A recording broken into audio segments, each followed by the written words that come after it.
manungduda khara chatminnare adugi matung hallasi haina thoglai pung 8 adwai tasilakpa matangni yamna thengbadi natri mapanda lepna cab book tawi Cecilia gina hana lakpagi minute ama ani ngaiduna leppaduda Cecilia na hairei text message kumbadi khara thagandaba mal hoi sum thakidabagira aido kya changde sidaidi khara changbiro aidi text yam thai imanabi singsu colleague singsu purna hoi haibagi mawongda makokta maknom lai tanjaduda Cecilia gi cab yorakle nupiduna chatkibada purna ne tabagi nungsa sor ama hontoi cab book tawge tawrambadu toklaga makhongna ngahau metro tana lai irai laina auto rickshaw amada yaudoba mafamni lappa natte koithoktuna metro da amuk chatpagi mathau tadrabani adubu purna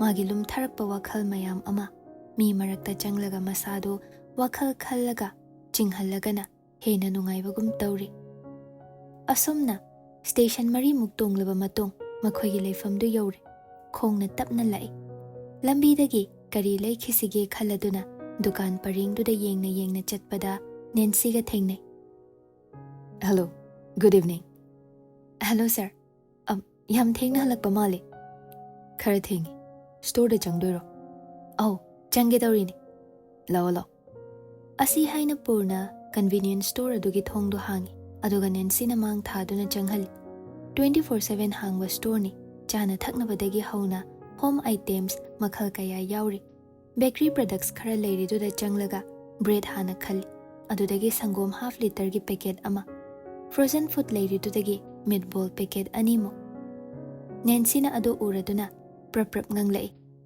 meatball janingbro sir ekhoi thobi semhalaki packet products se kitang wado chaplepi aduga purna da ongkhatuna yenglai karino mana haidoklurise ngahaktang duda WakhaL khalhaudre haiba bhap lakle khara awkward oina dawri khangladuna wadu semtoi ai semakke haiba ai semba hi purna noklai aduga keshu kaide Nancy khangsena daba saraga mathanta noksin aduna lapthoki aduga magi khandawa pochai sing yam thuna khalli ayambana chips kumba achoipa ngaktani cheese packet amaga freezer adudagi changsinduna prap lauraga bill counter da changsili yari makhai thuna thoklaknaba hotnariban purna madu uraduna maso pochai khanba loirabado leithaduna leingai Nancy na hobe chen khraba matung tapna thoglai apartment yorakpa matamdadi Sunil cha londuna lerami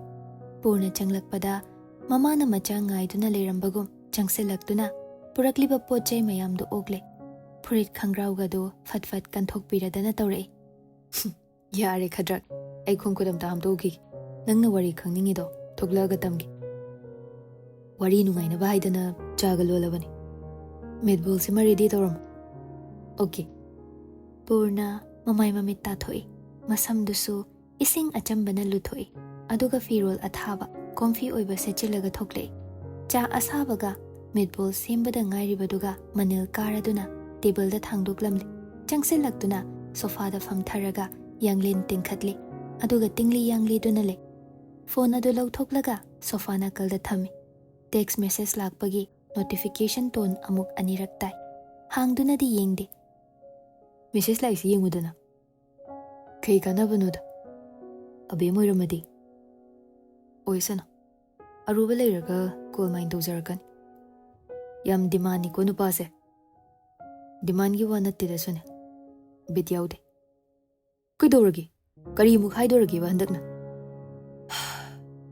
Sunil khara active oiba khara outgoing oiba mi se yam phai ai pami adugo henmala sunungaide Cecilia do yam straightforward oiba henmale ai kitang uncomfortable oi ma ga wari sabada ahanba unabaduda waloina loishilakpadawna su tawre aingondadi khara thumanba male mase Sunil su purna da munna yengi hana dauna immature oiba excuses ti piraktre hana Cecilia gi mawong su khangba oibanina purna na hairibado Sunil bhab tai purna gi mawong su khangi purna chadu thakpa hawi aduga nungsa sor sangna hondoklaga haire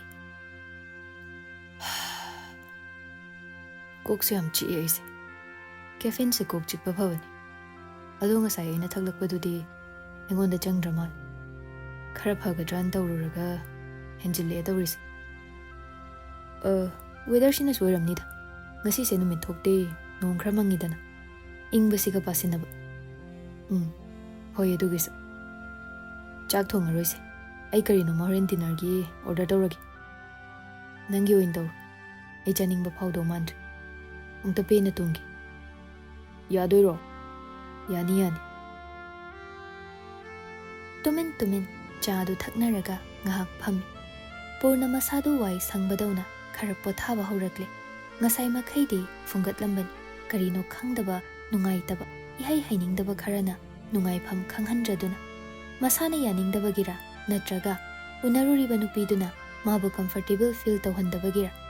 Sunil Purnagi mawong yengladuna hairai. Ngasai Jamesina phone tawrami. Kai hairino. Nangi ngasi iwasini. Ada yumda ahal kaisu unarba mal. Abem hoigi mungsu luhongbagi wa yariba makai naksinba pamba mal. Chahi sunupini na panthaki badu nungaiti khotte na. Aday nang sumasu sida puna thabak tawduna lairabani na. Mapachanare adugidi akaiba laklaroi haidana. Luhin sindok loirabagi wa ne dudi. Nang wari saudana pami pamde haibage. Decision lepa loirakan sida. Jimsina wa maso hairi. Kai. Apamba lairadi yam thuna hairo matam lairingaidana. Apamba do lairadi aishu nahana malauroidro. Ima ibel mayamgi mau hunting sida kaigi kok thadaruni haigi. Leitabai natro. Adu oiragana selisida kok yarodana bondho. Hayingwai nupina ngamlap chatpado ai dal. Noigi abemduna ai singam kidoba mal. Sangsar sida nupina ngamdaba nupabu leibro. Thamoina yara ngambadudi kaide haiba. Nangi thamoi sisune mawa petkre saita. Nupi amhani hayingwai leminarga ngamdawa dum leire moin. Kitang aphaba pukchel singba mabuk mapaw phaba khanhaw haibani. Chume nangna loi chume. Adubu suna aina sum khalein. Mi khudingmak sumain tawna bajala haidan. Nangsu sum tawni.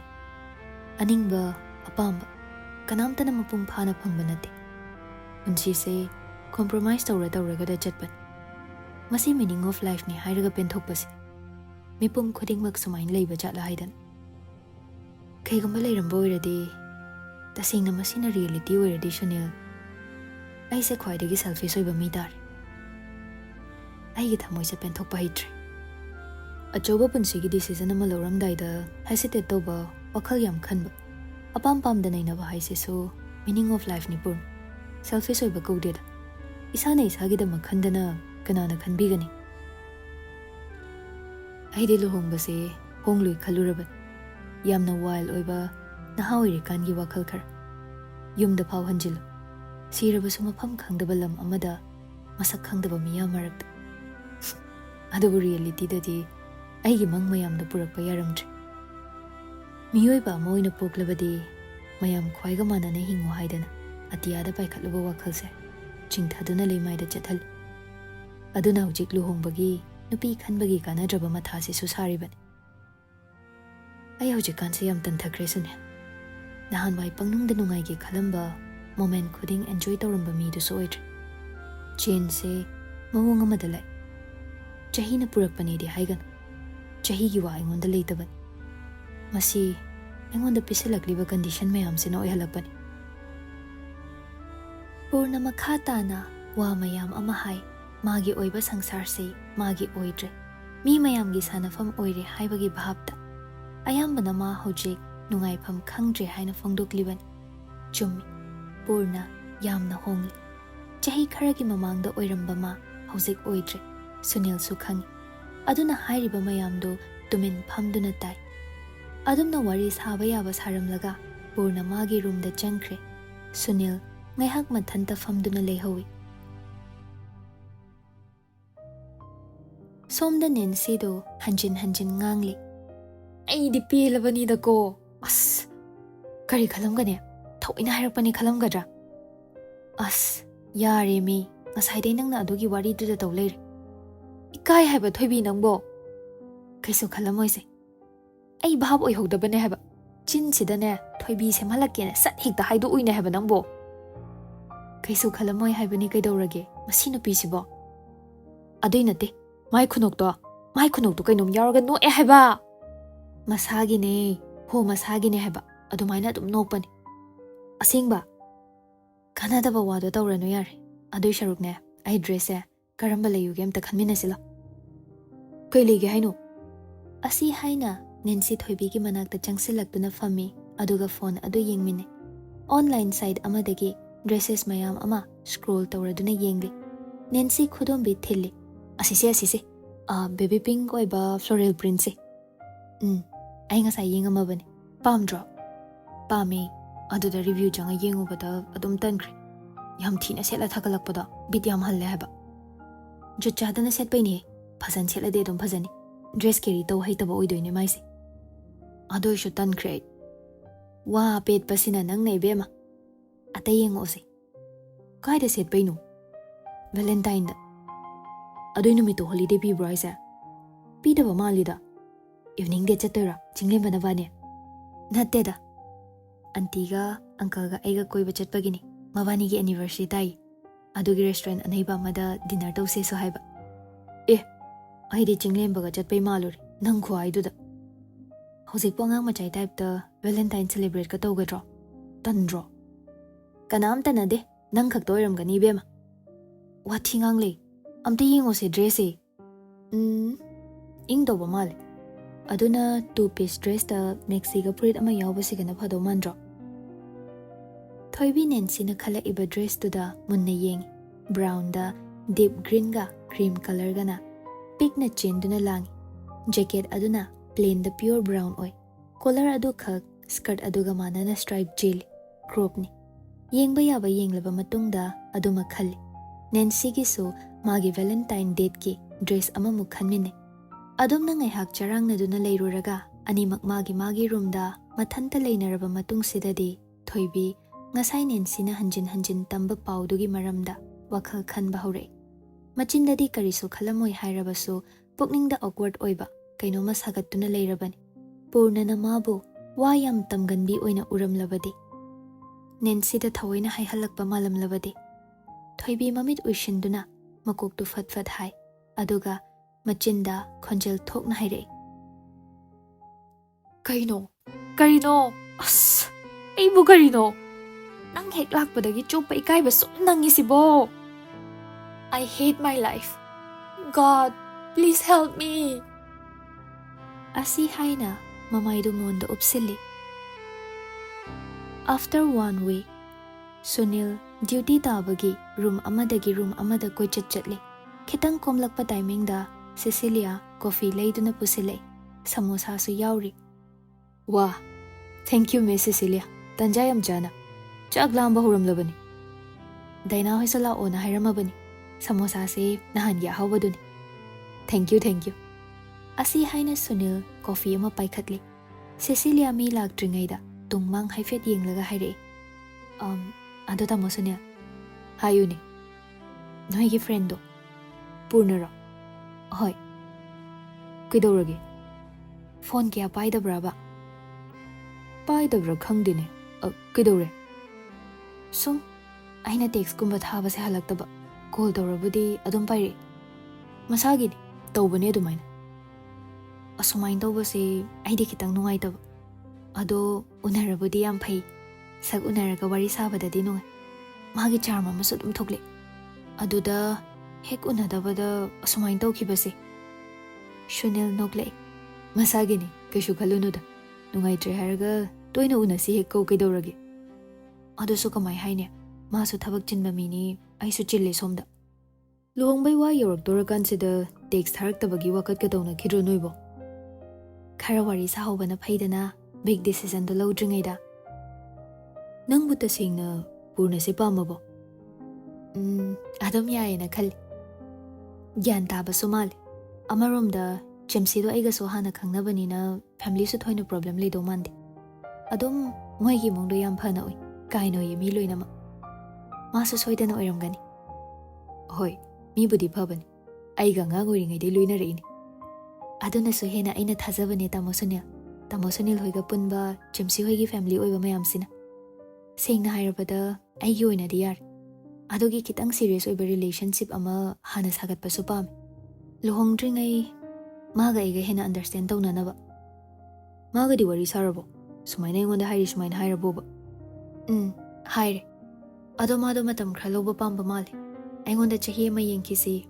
He doesn't like to rush things and haire. Okay, yar. Aina so haigi bhajana. Sunil coffee do thakna khalli. Oibu oidoribra haina. Relationship ama purna na lead tawraktraba. Nupidu na tawraba haise asa ugande. Maramdi interest leitre taklibani. Purna gidi manabu pamlaba. Thabak khudingmak mana hana mang thaduna chatbani. Relationship taso initiative si mana hana logal lead tawgal. Adubu handaki sidadi mami tadre.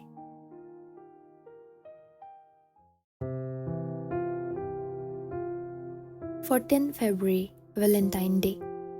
Jiten ne, Jamini ne, Thoibi ne. Punna 3-star hotel amada dinner tawi. Anniversary cake puthorakpaga couple anido candles blue tawduna kakmine. Jiten na pocket tagi box macha ama lawthoraktuna Jamini da gift tawi. Khudobni. Andi sizalo phajabra yengi. Uncle kaino gift tawri ne na puthoga thamisibo. Sibiyu se anti da. Ima ipema sese kadai. Asi haina Jitena khudop adu sizinbi. Jamini sunoi. Aina khudop yam pamba se noi uncle na khangba. Adugi sumaina special occasion da khudop hekta piye madi. Surprise gift di oidre. Adoiso excitement di hande ko ibema. Mana pocket tagi puthora ise kaino khangna mihulga chongli poni. Ai diva. Khudop ngakta ngairaso. Jamini makok chip thaduna khumi nokladuna. Khudop ngakta ngairasu adum pami. Thoibi ahal ani duda nungshina yengi. Magi mama mapa saklaba makhuraga mandon gasi kaya nungsinariba. Angang di ishorna tambiramdre. Adubu thoibi na makhoigi pumnamak oibagum yengjaribani yukjaribani. Asukui bachahi si nongmata khon kanna ngangnaba thengnadre. Nongmata khatnaba udre. Kayam yamna nungsinariba. Thoibi mathanta khali. Magi future life asiso asigumba ama expect tawba yagadra. Chanaba sing puthoraktuna punna chaminare phana kuina phami. Wariso amadagi ama puthoktuna harau sanai. Kona luishilamdaida urai laptakna purna nupi amaga good night wish tawnabagum khud soknaduna leplibadu. Thoibi mamit ani du leithokpa ngamdre. Purnagi yamna fresh oiba look aduga nokfet tawriba minok aduga kiraga lakpadi natte adubu chamna setliba phizol kharaduna hena magun happagum magi mamit nara nupidu thokraba matung masu thokkadawagi tawi tanjaduda Jiten uraduna hairei oza purna natrane asibo mani nupi amasu yauri date oira zatlo kausira Jamini na hairakpani. Jiten thawa isa sada hogatuna purnagi manakta changsinkre. Laptak na kaunaduna wari sabadu ui. Adudagi nupidu so amuk changsilaktuna Jiten ga handshake tawne. Kari ngangnaribano haibadudi tadre. Nupidu ga wari ngahak noktuna sabadi ui. Madugi matung nupidu mathanta thokraba matung Jiten na purna puduna makhoigi table adumda lagle. Thoibi Purna na asum nagsilagpaga mihul chongba hogalai. Mamay anido khara sagatlagtuna ngangsili. Numit khara ado mabani thengna khidrabani. Purna na nathaiduna jatpagira. Natraga tasengna thengnadabagira amadi oire. Hanagum irailaina auto rickshaw share tawminaba parkta thengnaba amatta tawkhidrabani. Purna yausilagpaga Jamini da wish tawi. Happy anniversary, madam. Thank you. Yam thazadana thengnai dai bungo. Purna nokmi yenglambadagi thoibi famlibadu urai. Yamna kina lai setliba phizol adune. Thadokliba sam siriba nagi sana. Adudagi amuk tangang bi maitho. Jiten haire. Phamu. ꯑꯩꯈꯣꯏꯒ ꯑꯃꯨꯛ ꯆꯥꯕ ꯇꯥꯔꯦ ꯍꯧꯖꯤꯛꯇꯤ꯫ ꯑꯁꯤ ꯍꯥꯏꯅ ꯄꯨꯔꯅꯕꯨ ꯊꯣꯏꯕꯤꯒꯤ ꯅꯥꯀꯜꯗ ꯂꯩꯔꯤꯕ ꯑꯍꯥꯡꯕ ꯆꯤꯌꯔ ꯑꯗꯨ ꯆꯤꯡꯁꯤꯟꯗꯨꯅ ꯂꯤꯡꯖꯨꯝ ꯄꯥꯏꯔꯒ ꯐꯝꯍꯜꯂꯤ꯫ ꯄꯨꯔꯅꯁꯨ ꯊꯣꯏꯕꯤꯁꯨ ꯏꯀꯣꯏ ꯀꯣꯏꯕ ꯑꯛꯋꯥꯔꯗ ꯑꯣꯏꯕꯒꯤ ꯃꯤꯅꯣꯛ ꯑꯃꯃꯝ ꯅꯣꯛꯏ꯫ ꯑꯄꯥꯝꯕ ꯑꯃꯗꯤ ꯂꯥꯏꯕꯛꯀꯤ ꯂꯥꯟꯖꯪꯗ ꯅꯪꯅ ꯇꯇꯨ ꯈꯨꯠꯂꯥꯏ ꯑꯃꯠꯇ ꯌꯥꯎꯗ ꯂꯥꯟꯐꯝꯗ ꯅꯗꯣꯝ ꯂꯦꯞꯄꯁꯤ ꯀꯔꯝꯅ ꯊꯩꯗꯨꯅ ꯆꯠꯁꯤꯒꯦ?